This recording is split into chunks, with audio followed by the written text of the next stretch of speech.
He was about 6 weeks old, and the audiologist called me into the small room off the testing room and said, "I need to tell you that your son is deaf." And it was not what I expected. And she said, "Don't worry, everything's going to be fine, but you need to learn American Sign Language." And then handed me this gigantic folder of information. And I looked down at William and thought, what does this mean for him? How am I going to do this?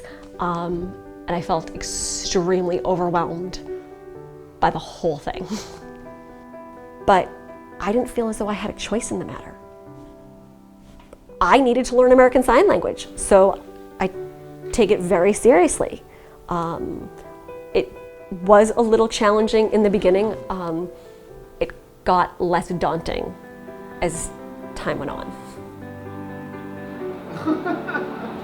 William and I started at the same baseline of American Sign Language. He knew nothing and I knew nothing. And my goal was always that I would be one step ahead of him. And I'll have to say right now, we're about even. There's certainly some signs that he knows that he explains to me a little bit, and then there are some signs that I use that he says, "Oh, what's that?" So I guess I'm struck still by the language itself. When I first started learning, I thought it was all about the hands.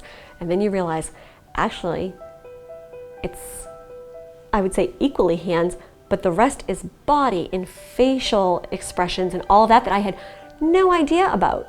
But that's really where you get the meaning from.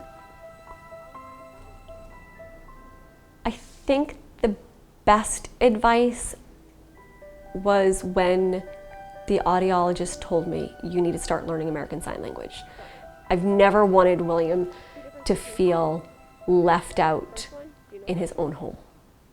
I understand that I can't control the wider world around me and that William is going to feel isolated in some instances in a hearing world, but I vowed when he was a baby that he would never feel that way in his own home.